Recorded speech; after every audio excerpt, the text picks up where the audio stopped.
Hi guys, welcome to our channel. For today's video, nandito ako sa bahay ng gitarista namin, kay Kiko. Mga ngaroling, charot. Pero kami pagpupulo ngayon ng grupo. Tao po! Hintay-hintay ko pa yung mga kasama natin. Hindi ko alam kung nasa na sila. Ika muna sa vlog namin. Hi, Axel. Si Ate Glo. Ate Glo. I miss you. At dahil ako po nauna, mga late na naman sila. Tayo mag-uuyayin muna. Ay, sarap. Basti. Uuyayin muna tayo. Hintayin natin sila dumating. We'll be right back, dude. So, as ate po, second comer. As your second comer, Kuya Tan. Andiyan na po si Georgie. Si George Madrigal. Unti-unti na sila nagdadatingan.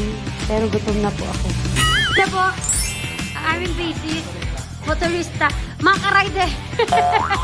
Ano po ang ating mga kukunan? Ang kumpo.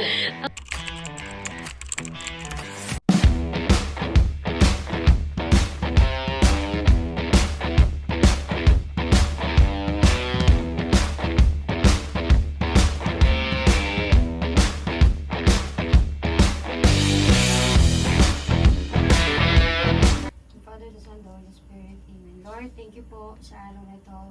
Maraming salamat. Inihatid niyo po kami dito ng safe. Pag-pray na kami, na-bless na namin yung place. This time, mag-start na kami mag-practice. Ang unang kakanta, hindi vocalista. Bahista. Wow! Look to a stranger, you know in the end, I always need her. You know what to do.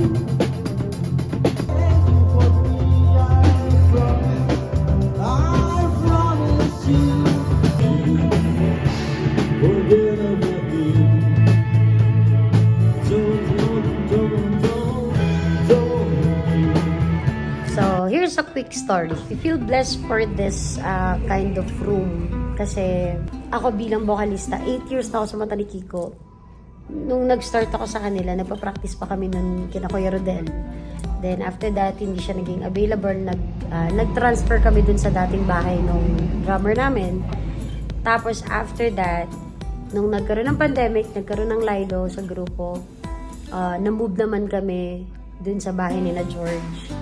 Tapos ngayon, dito naman sa bagong studio ni Kiko. We're so happy for him kasi alam namin kung gaano niya talaga katagal ginusto na magkaroon ng sariling studio, magkaroon ng sariling room para sa passion niya. And blessed din kami kasi in-offer sa amin ng kagrupo namin na dito na lang kami mag-practice. Kakatuwa lang dahil siyempre ang daming mga musician na naghahanap ng place na kung saan sila mag-i-improve. Pero kami, bilang matagal na kami magkakasama, lagi namin pinaprioritize. Dapat meron kaming room for improvement. Which is, ngayon, dito kinakiko, and we're so happy for that. Kasi mas alam namin, kaya pa namin ma-push yung bawat isa dito sa room na to. And by grace of God, diba? I-bless niya din yung room na to. Para dito kami mas matuto ng mga bagong kanta, mas matuto individually, and mas, tumibay pa yung samahan namin. Kasi hindi lang siya practice eh. Yung bonding na din as a group, para mas maging matibay yung samahan namin bilang mata ni Kiko.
usapan.